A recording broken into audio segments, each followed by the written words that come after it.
Welcome to Accelerate OC, the only show focused on the people leading innovation in Orange County. Join our host, Kerry Ransom, in his conversations with the trendsetters, entrepreneurs, investors, and leaders here, because it's time to Accelerate OC. Okay, welcome to Accelerate OC. I'm Kerry Ransom. I'm super excited to have my friend Michael Sawitz here with me today. I want to first tell you a little bit about Michael, and then we'll get into some great conversation about all things startup here in Orange County. So in the last 10 years, Michael has been one of the most active, and I would also say available people to startup entrepreneurs in Orange County. I feel like he's everywhere. But he started a business incubator called Fast Start Studio back in about 2012, and we'll talk more about that today and that experience. He's been super active with Tech Coast Venture Network, where he's, I think, currently vice chairman of the board. He was one of the founding members of TIE Orange County. He is super active at Cal State Fullerton Center for Entrepreneurship. He also now teaches at Cal State Fullerton as well as Irvine Valley College. And so if you are a budding entrepreneur, you are no doubt going to run across Michael. Wow. And before all of that, he was a super successful entrepreneur. He founded AIM Mail Centers, which he started, he grew, and he ran it for 25 years before he sold it in 2011. Michael is so many things. He's an entrepreneur. He's a cheerleader. I always have a smile on my face when I'm sitting with him, talking to him, because he's just such a positive, optimistic guy. He's a great mentor. He's an investor.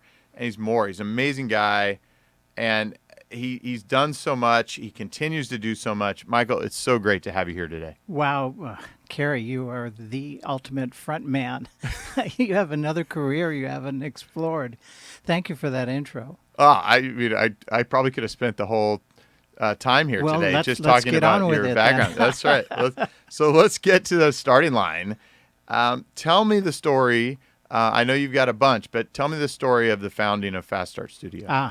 Got it. Well, it starts when I was still running AIM Mail Centers as a franchise company, 124 units. But I was also mentoring at the same time at Cal State Fullerton in an entrepreneurial marketing class, 462 for those who remember back then. And it was just wonderful. And I woke up one Thursday morning thinking about class that night and the team that I was working with, and then realized I was being hypocritical. And that was because as a franchisor, I was looking for people who were passionate about their next career, using our system to build wealth for them and their family. And I turned away a lot of people that I didn't believe had that passion. And here I was running the company, but thinking of something else. And I thought, that's hypocritical and sort of disingenuous. So went down to breakfast and told my wife, I think we ought to sell the company. And she's like, woohoo, yay. Retirement. That's it. Yeah. She was ready. She was ready. And I said, but I'd like to start another company. And then there was silence. In fact, she almost didn't talk to me for most of a month. Until I explained to her what I wanted to do and, how long it was going to take to get to sustainability, what kind of investment, and that this is what I really wanted to do. And so we worked that out, and she talks to me again. After 48 years, she's learned to put up with my wild ideas. But that was the deal. I felt passionate about helping people and getting started, and I know there was a lot of startup models. There's a lot of incubator models, and this one, because I had just sold my company, had money in the bank, I decided to bankroll it myself, and that meant I could make the rules up. That's what's the golden rule: he who has the gold makes the rules. And so started back then. But the magic behind Fast Start Studio wasn't me; is the 70 or 80 really smart, talented people who donated their time and their talent. You were there, you helped us. And so that was the thing. And I think that the height, I had 29 startups under the roof at one time. So for me, it was just like going to Disneyland every day and getting on a different ride every 5 minutes. It was pretty doggone exciting. That's amazing, amazing, and you're right. I mean, you led by example, and I think that's what inspired so many of us to be willing to show up and meet these entrepreneurs that you were bringing in under roof and giving time and space and support to. So you talked about, I mean, you were just sort of alluding to it a little bit with this Disneyland analogy. You mean, as we've talked, you talked about how the experience transformed you. Absolutely. What is it about having those entrepreneurs around you and in the incubator with you that really had an effect on you? Share a little bit. Yeah, I mean, it really comes in a couple of different ways. The first is entrepreneurs are exciting. True entrepreneurs have vision and energy and drive, and nothing's going to get in their way. And being around those kinds of people all day long lifted me. Mm-hmm. So I got more than I gave. The second part was that it's all different modalities, stem cells, drones, AI, virtual reality, web and mobile-based applications, consumer goods, you name it, we had it. And for me, it was learning about each of those things is the sort of the Disneyland thing for me, because I got to learn. Again, I got more out of it, Carrie, than others. I know that I've helped people, but I help myself mostly. Mm-hmm. That's amazing, and such a powerful outlook. So let's go back a little bit to those early, let's say, first year or so. As you look back now, there's a void, and we'll talk a little bit more about what the status of Fast Start Studio is now. But as you look back to those early days, what do you feel like the community could have done? What could have Orange County done better to help you to make it sustainable faster or be more successful? Got it. Well, it would have been great if there would have been more widespread community involvement. But it is what it is, and it was up to me to go out and forge those ties, and I was successful with some early on. The DMC. Digital Media Center by Santiago College, and they did video and digital messaging, and I didn't. So we worked to get people in the right place. They sent me people, I sent them people. So we had some of those kinds of things going on, and lots of help from Cal State Fullerton, even Chapman, UCI, Concordia.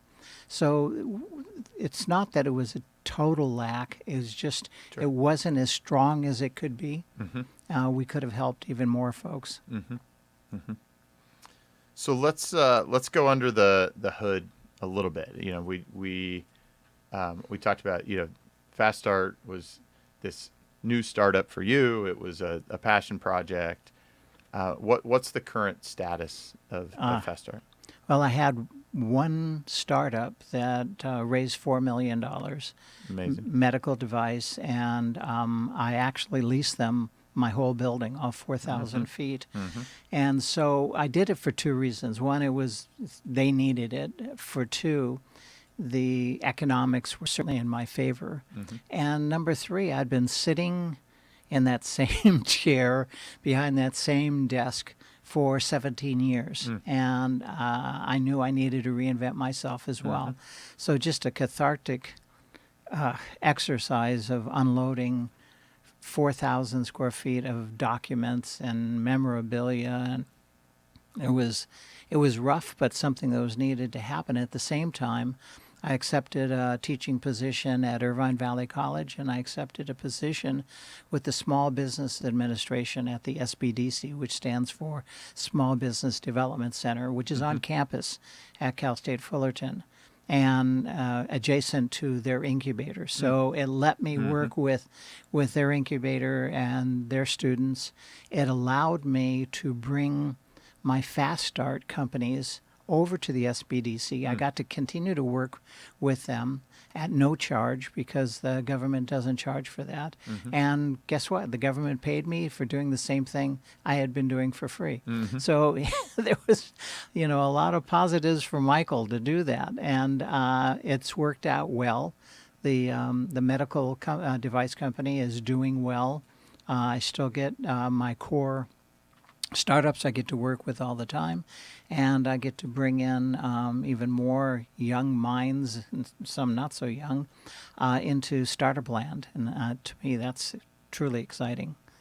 What a great, really great next chapter in the story of you and a Fast Start. And I think, as you think about it, right, the Fast Start model isn't just about the space. It's about, right, what does it look like to help entrepreneurs at those formative stages? So I've never asked you this before, but as you think back, you said, you sat in that seat for 17 years. Do you think if you had started Fast Start in a different physical space, you would have approached it any differently? Like, were you still hanging on to any of the legacy? No. It just made me feel good to be in that environment. I was proud of what we had achieved. Proud of the exit, yay! Absolutely. And all of that. But no, it wasn't the space. It was good space. Still is good space. It was my model. Again, I chose what I felt comfortable with.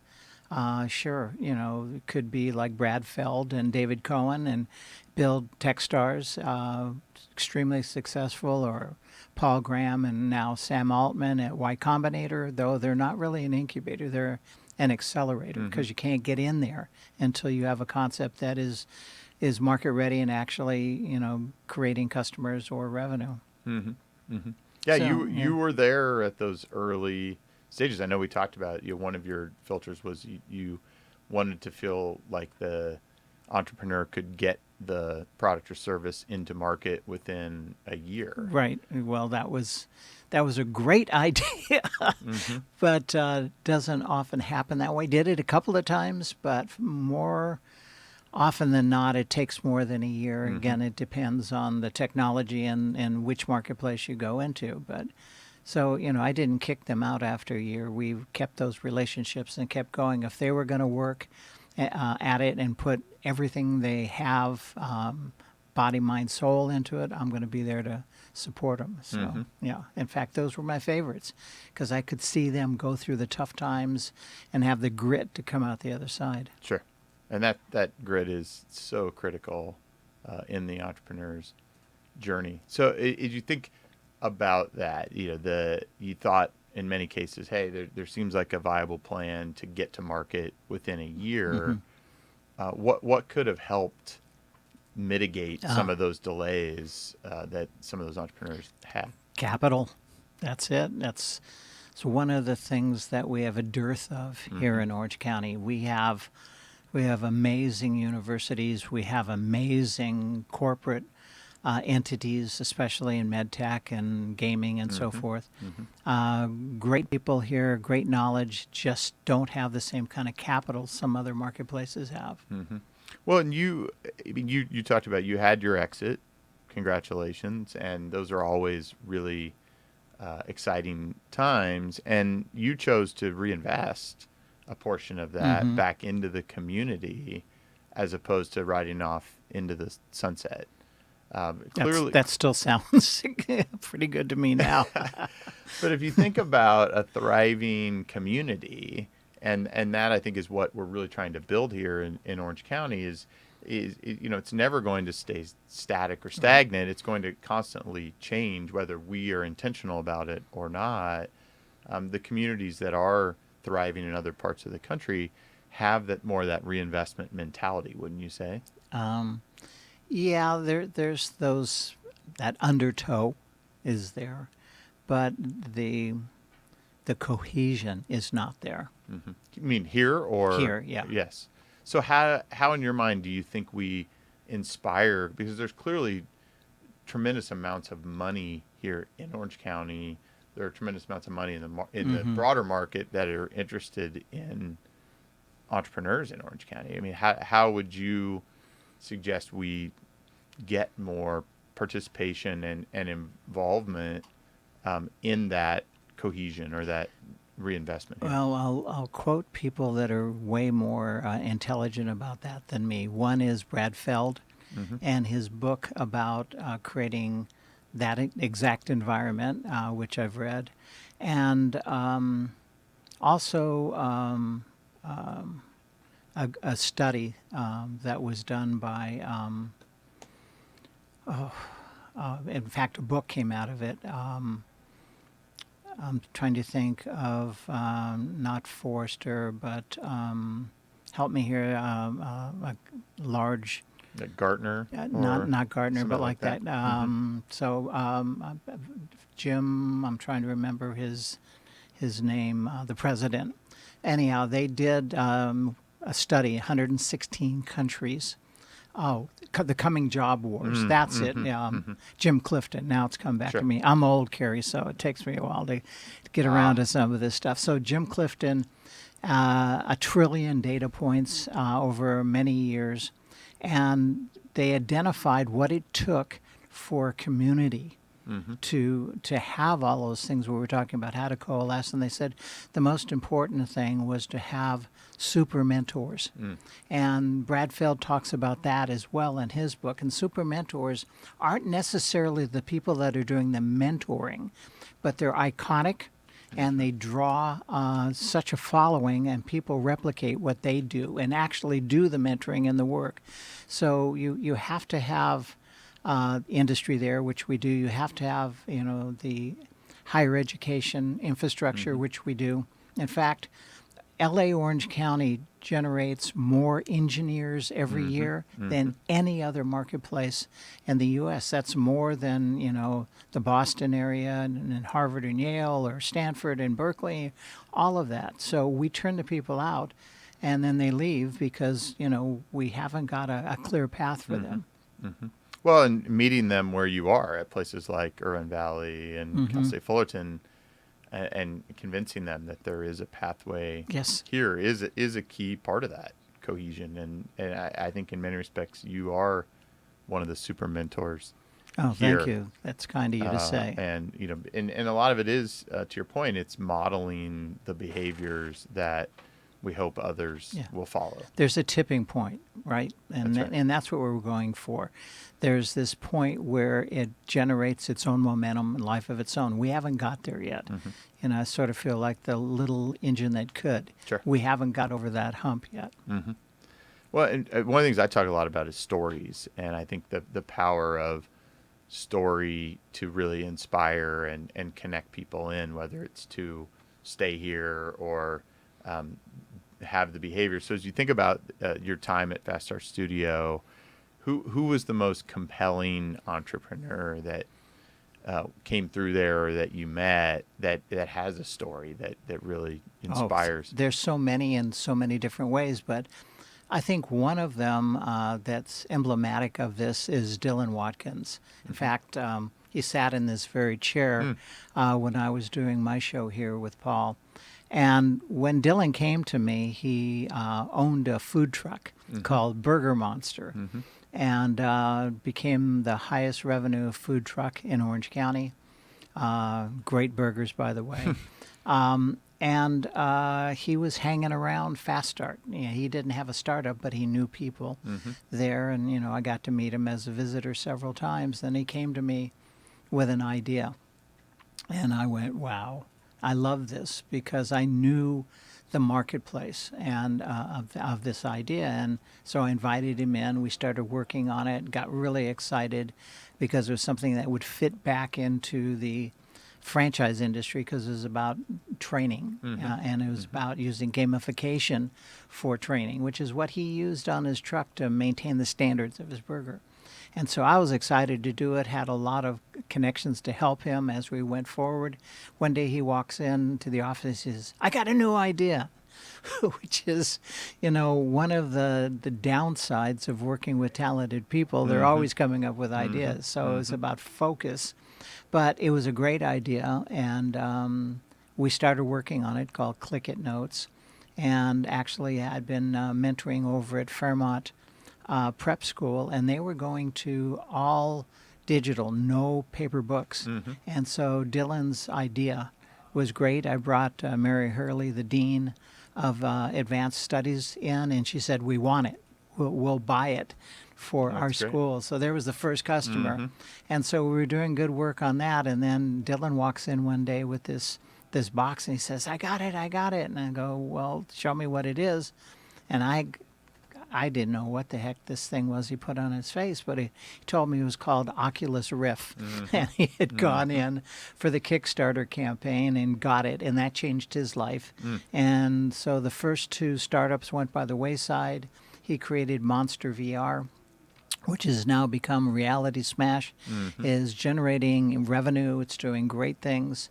And so I would say that Dylan, has taught me great lessons about tenacity and being versatile and having vision. So, but he's one of many. I keep my relationship up with him. He's one of the ones that has transitioned from Fast Start to the SBDC, so I still advise his group and love it. That's great. Great story, and he is a really compelling guy. I've had the pleasure of meeting him a few times. And so great example of the kind of entrepreneur we want to support and accelerate here and highlight. It's a good reminder for me to bring him on sometime and check in with how things are going with Reality Smash, as well as Care and some of his other Care AI, endeavors. So some exciting things happening there. So you talked about some of the things that you're doing now. How can the community support Michael Sawitz version 3.0 and benefit from all the experience and all the investment that you've made in the startup community here? Wow, that's we only have a short time on this show, but Cliff Notes would be like anything else. Just get involved, whether it's going to events put on by TCVN or any of the other organizations. It's going to some of the sort of open platforms like Tech Coast Angels have, various events, Cal State Fullerton, UCI. Go and be, and it's amazing because it's about people. That's right. So you go, and we talk about entrepreneurs, but entrepreneurs are people, and the public, by meeting these people, may find that they have a reference or referral or direct knowledge that may be able to help. And just like me, learning about all these different ideas and concepts and industries help you grow as a person too. So it's about giving to get. So, but you got to get involved. You can't put any score on the scoreboard when you're sitting in the bleachers. You got to get down on the floor. And so I would say to the public, go get involved. It's fun. That's great. What's the mindset that someone should have, in your opinion, when they come to one of these events? I think, one of the things that TCVN always does is they poll the attendees and ask, how many of you are here for the first time? Right. And my experience over the 15 years that I've been going to those events is that, and so clearly it hasn't been my first time for a long time, is that more than half the people there are there for the first time every time, which on one hand says there's great reach, but it also makes me think that maybe people aren't approaching these with the right mindset. So how would you think about, you've been involved and getting, coming back and again for years. What's the mindset you think people should have? I think the first thing is just human nature. It's with them. What's in it for me? So if you go to a workshop and you learn something and it helps you, great, and then you're on your way and you don't come back until there's something else you need. Other people like the environment and like learning and like meeting and helping, and they stay.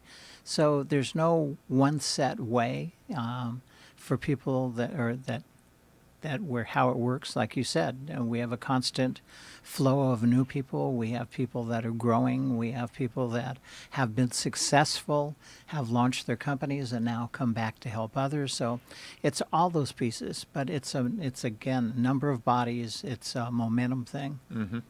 Well, and maybe, I mean, it could be a question also to some of the event organizers and leadership to just make sure, hey, we're being accessible, we're being appreciative for people coming, we're welcoming them, we're helping guide them, because I think you do have that classic, people are thinking about self-interest and what's in it for them, and they view themselves as the customer, versus I think you and I often probably view ourselves as the provider. Yes, and how can we help? So I see that whole thing a lot. A couple of times a year at TCVN, we do sort of a speed mentoring, right?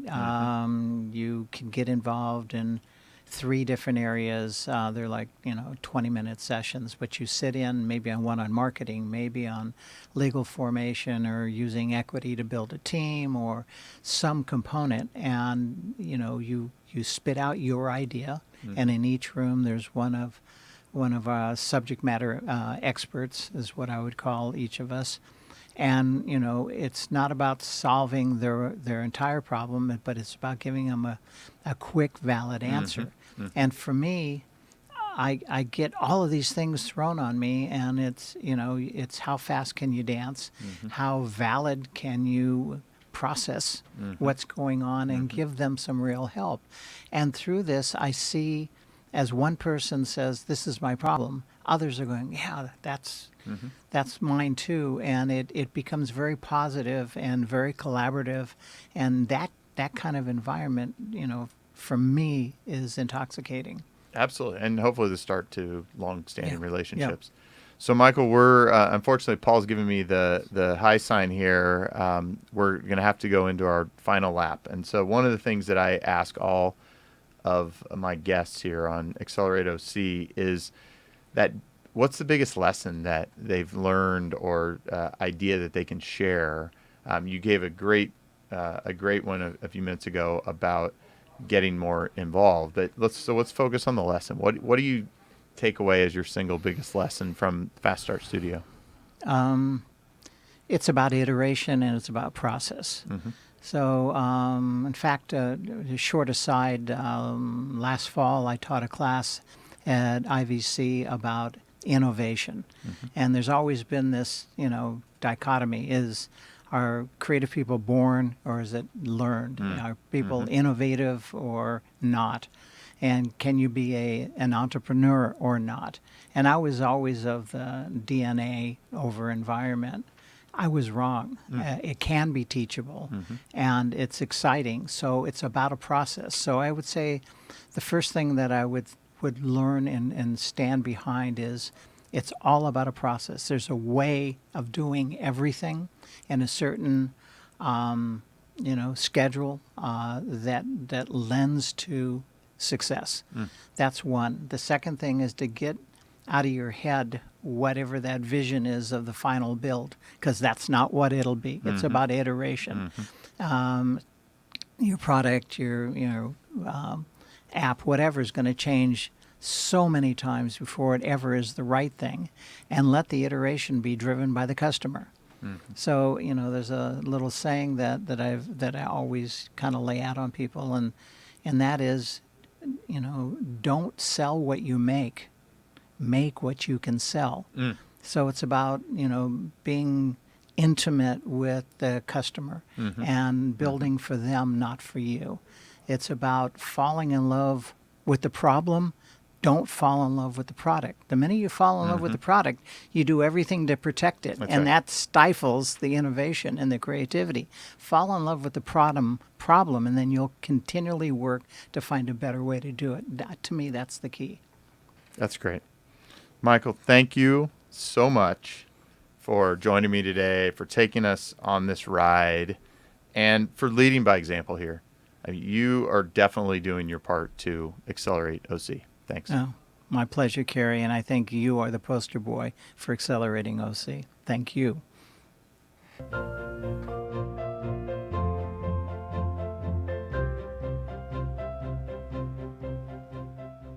You've just listened to Accelerate OC. Join our live recordings every Tuesday morning at accelerateoc.com or listen, like, and share anytime from your favorite podcast spot. Let's accelerate OC together.